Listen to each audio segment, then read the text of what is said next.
Hello students, last class में हमने respiration start कर दिया था और रेस्पिरेशन में आपने जानी थी कि दो स्टेप्स होती हैं। फर्स्ट स्टेप होती है breathing. This is simply defined as inhalation of oxygen and exhalation of carbon dioxide gas. Is it okay?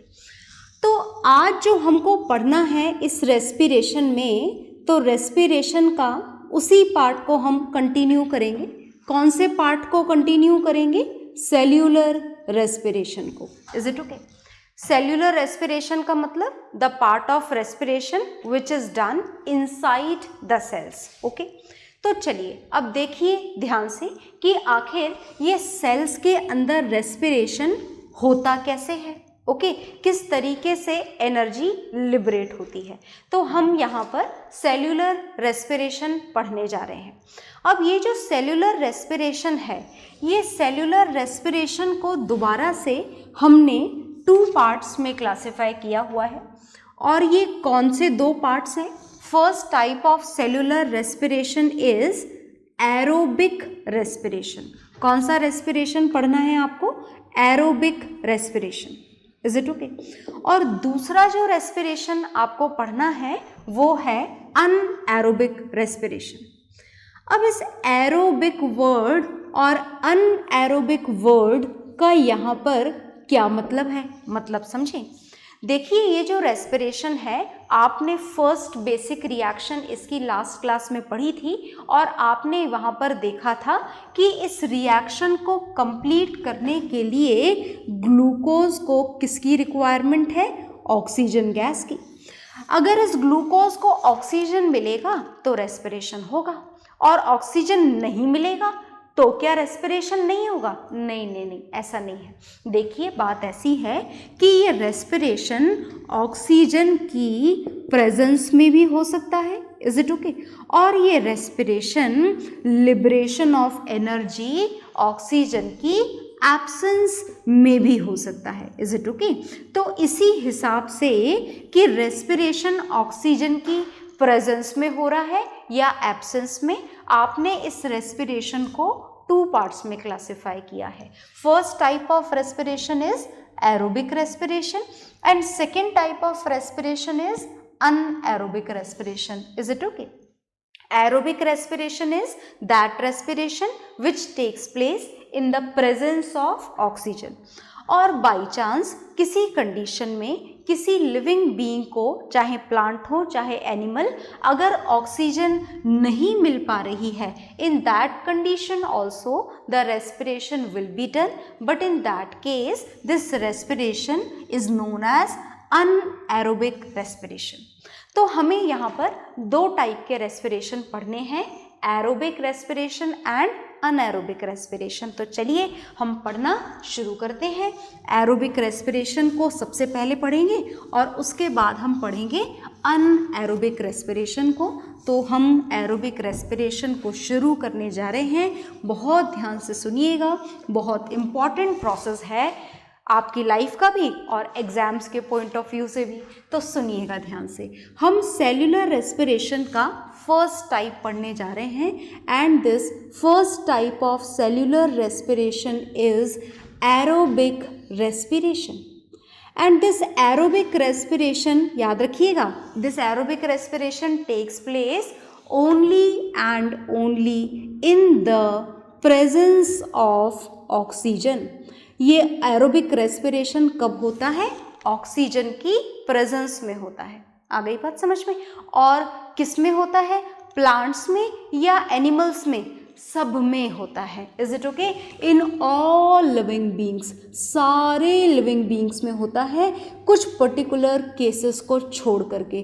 किस में नहीं होता है ये मैं आपको बताऊंगी जब अनएरोबिक रेस्पिरेशन पढ़ेंगे तब। Is it okay?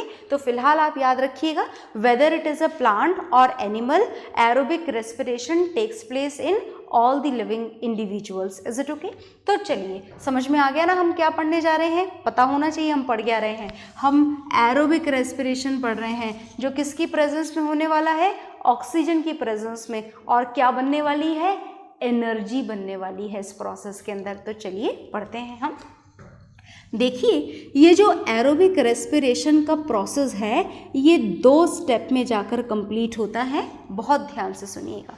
हम सबसे पहले जो इसकी स्टेप 1 पढ़ने जा रहे हैं, इस स्टेप 1 में क्या होता है, बहुत ध्यान से सुनना। इस स्टेप 1 के अंदर जो ग्लूकोज का मॉलिक्यूल है, किसका मॉलिक्यूल, ग्लूकोज का मॉलिक्यूल ही होता है mainly, which is there digested food, which is there in the form of digested food. तो ये जो ग्लूकोज का मॉलिक्यूल है, इस ग्लूकोज के मॉलिक्यूल का कुछ होने वाला है। क्या होने वाला है, सुनिएगा ध्यान से। ये ग्लूकोज के मॉलिक्यूल का ग्लाइकोलाइसिस होने वाला है। Is it okay? अब ये क्या होता है, देखिए लाइसिस वर्ड का मतलब होता है स्प्लिटिंग, टूटना, है ना, और glyco word is used here for the glucose, मतलब ये ग्लूकोज का एक मॉलिक्यूल टूटने वाला है, ग्लाइकोलाइसिस होने वाला है। Is it okay? और सुनिएगा, ये बात भी ध्यान रखिएगा कि ये प्रोसेस जो ग्लाइकोलाइसिस है, ये ग्लूकोज के मॉलिक्यूल के टूटने वाला जो प्रोसेस है, ये होता कहाँ पर है, सेल के अंदर होता है। ये तो हम पहले ही जान चुके हैं, पर सेल के अंदर भी कहाँ होता है, ये सेल के अंदर होता है साइटोप्लाज्म के अंदर। कहाँ पर होता है, साइटोप्लाज्म में। Is it okay? और एक ग्लूकोज का मॉलिक्यूल 2 छोटे छोटे मॉलिक्यूल में कन्वर्ट हो जाता है, और ये जो 2 छोटे छोटे मॉलिक्यूल मिलते हैं, ये मॉलिक्यूल हमको मिलते हैं किसके, ये मॉलिक्यूल हमें मिलते हैं पायरुविक एसिड के। किसके मॉलिक्यूल मिलते हैं, पायरुविक एसिड के मॉलिक्यूल मिलते हैं। Is it okay?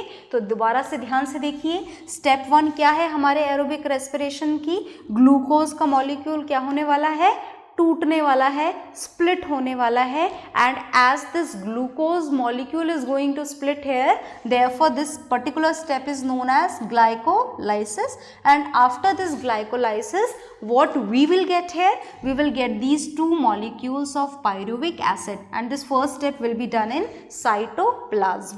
Is it okay? क्या आप इस रिएक्शन को सिम्बॉलिकली लिख सकते हैं? बिल्कुल लिख सकते हैं। आपको ग्लूकोज का फॉर्मूला याद है ना?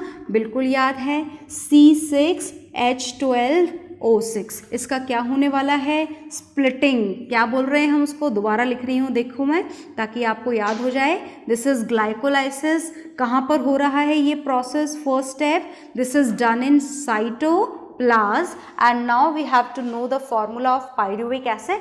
आपको याद है तो बहुत बढ़िया बात है, वैसे याद हो नहीं सकता क्योंकि हमने कभी पढ़ा ही नहीं है, तो सुनिएगा ध्यान से।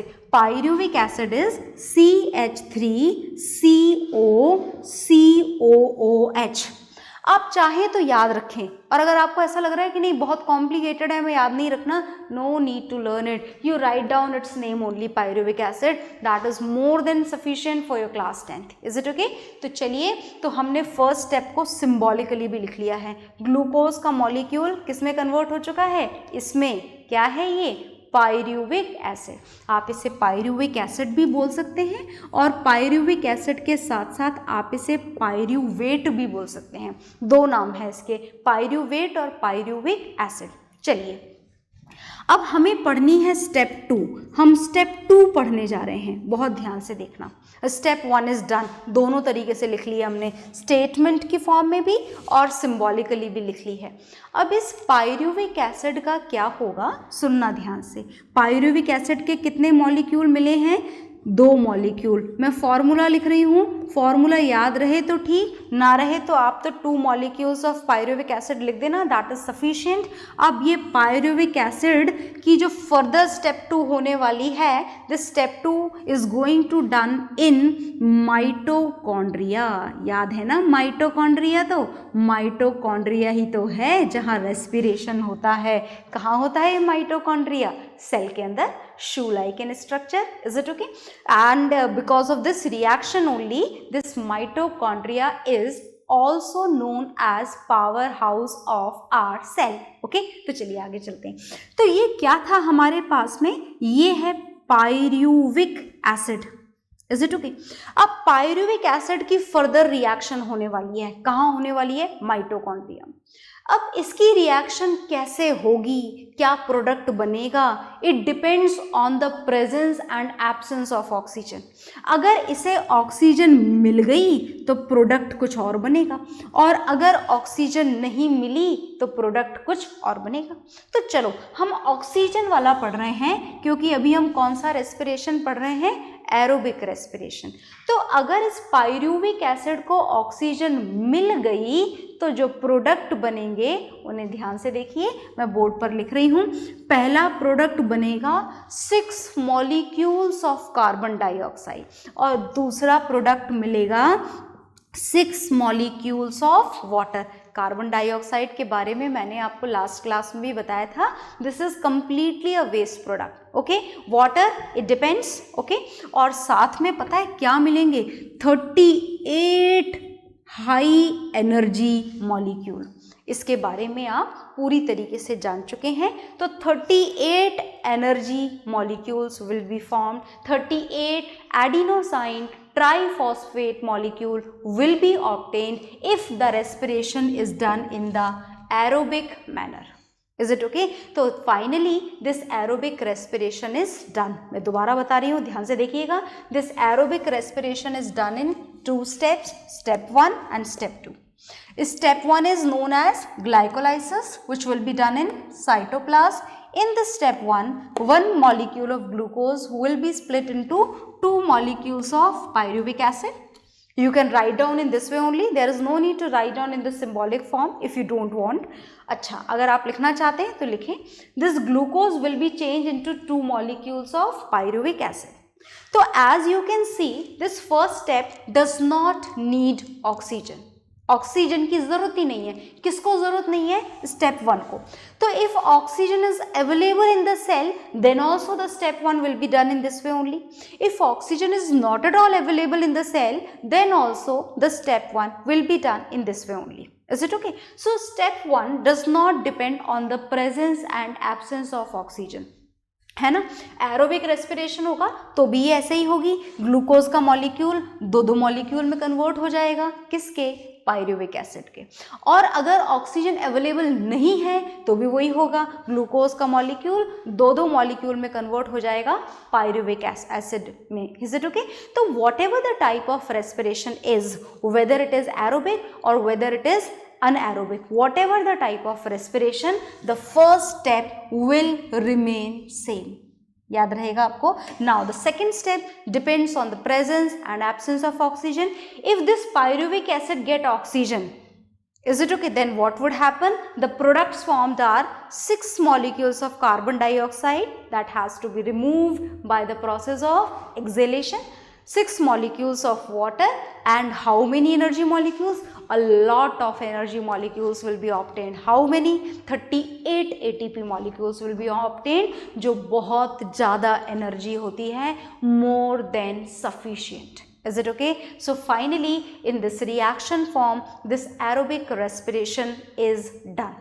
तो आप इसे नोट डाउन करेंगे वीडियो पॉज करके, and then we will start with the anaerobic respiration. तो आप इसे नोट डाउन कर लीजिए।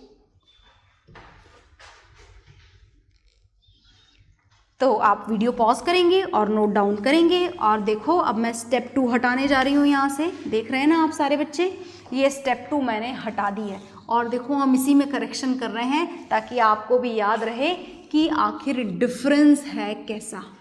अब हम पढ़ने जा रहे हैं अनएरोबिक रेस्पिरेशन, तो थोड़े थोड़े करेक्शन करेंगे। ओके, सारा मैंने इरेज नहीं करा है ताकि आपको याद रहे कि पूरा दोबारा से लर्न नहीं करना है अनएरोबिक रेस्पिरेशन।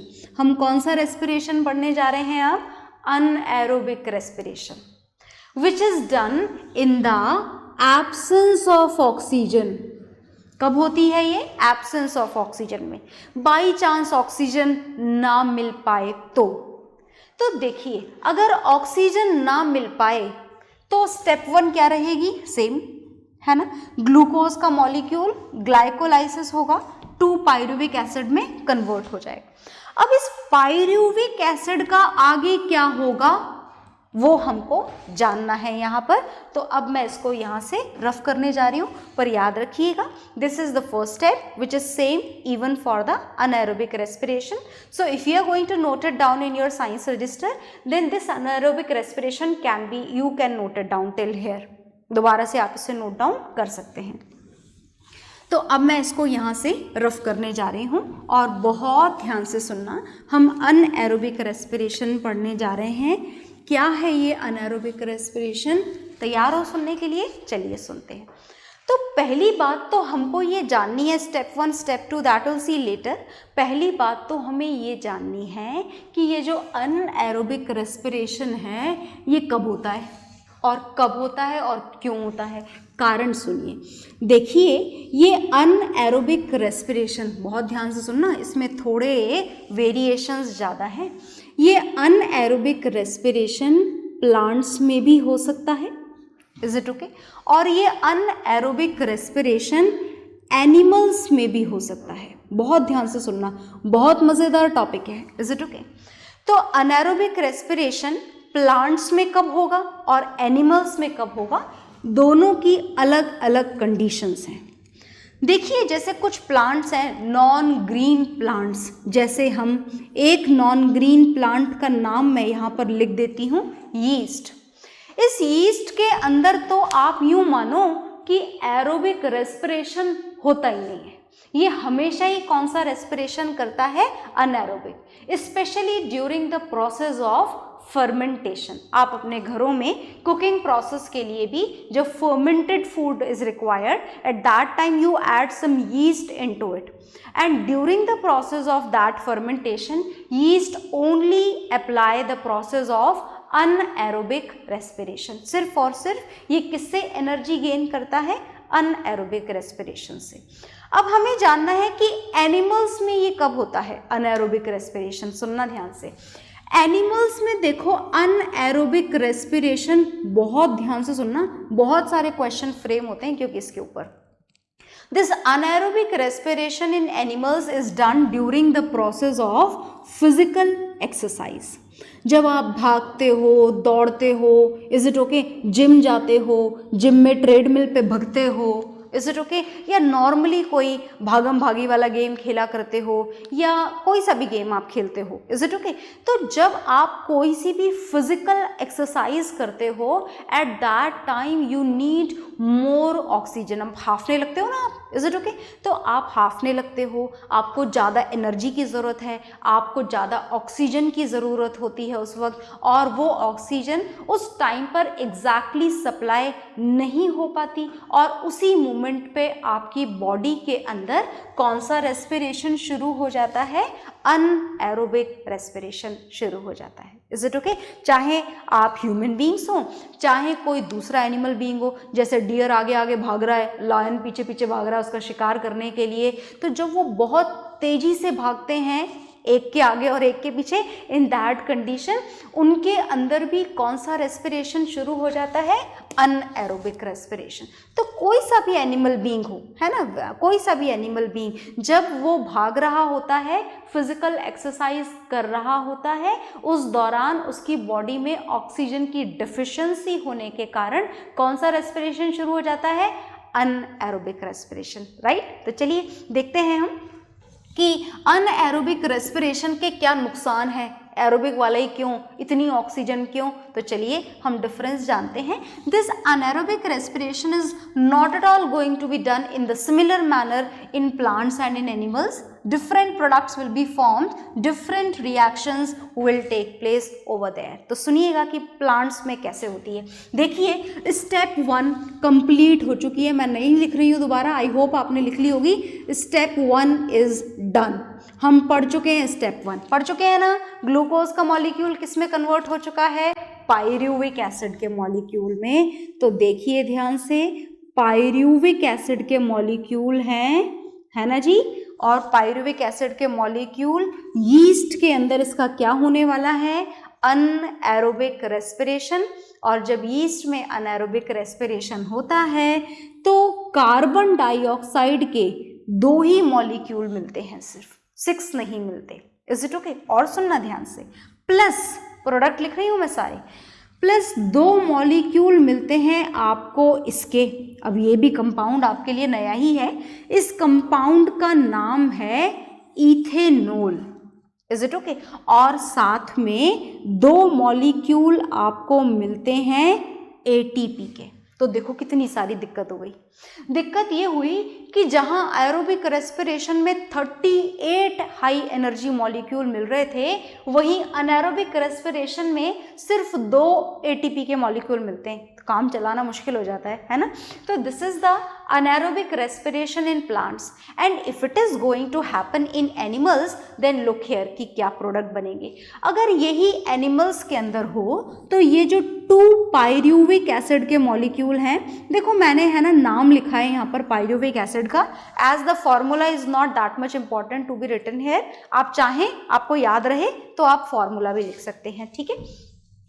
अगर यही अनएरोबिक रेस्पिरेशन एनिमल्स में हो, ह्यूमंस में हो, डॉग में हो, डियर में हो, लायन में हो, टाइगर में हो, तो एनिमल्स के अंदर ये प्रोडक्ट नहीं बनते हैं, कुछ और ही प्रोडक्ट बनते हैं। क्या बनते हैं देखिएगा, यहाँ पर एक प्रोडक्ट बनता है lactic acid, is it okay. और पता है दूसरा प्रोडक्ट मिलता है 2 एनर्जी के मॉलिक्यूल सिर्फ। मतलब एक बात तो कॉमन है कि प्लांट्स में हो रहा हो अनएरोबिक रेस्पिरेशन या फिर एनिमल्स में, एनर्जी के मॉलिक्यूल सिर्फ कितने मिलेंगे? 2। यहाँ पे भी 2 और यहाँ पे भी 2। तो हमारे हिसाब से विच रेस्पिरेशन इज बेटर, एरोबिक और anaerobic? Aerobic one is better as it produces a lot of energy। अच्छा एक गड़बड़ और है, सुनना ध्यान से।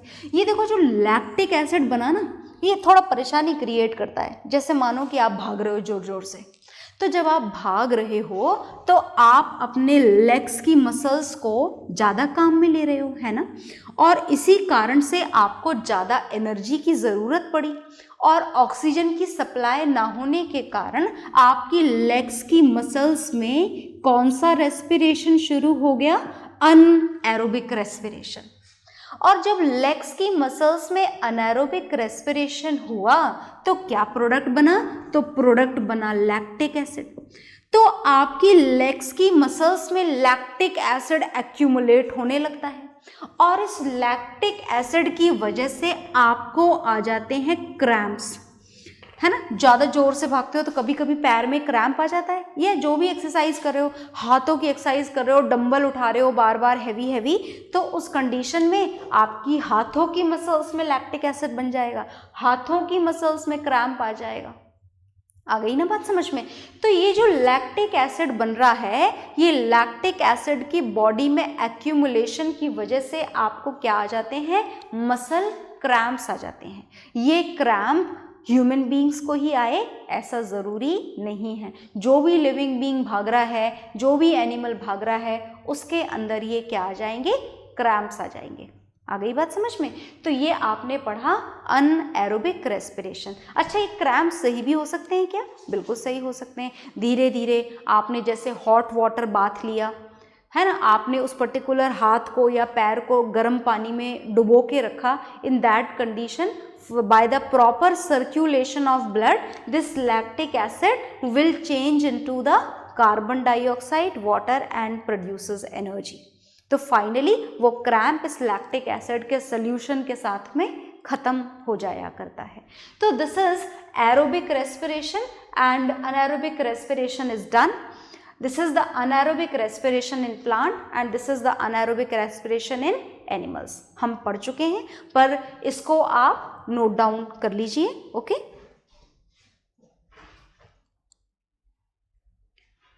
तो वीडियो पॉज करके आप नोट डाउन करेंगे और नोट डाउन करने के बाद में हमें एरोबिक रेस्पिरेशन और अनएरोबिक रेस्पिरेशन के कुछ और भी डिफरेंसेस को एक साथ कलेक्ट करना है, but that will do in the next class। Okay, so bye everyone।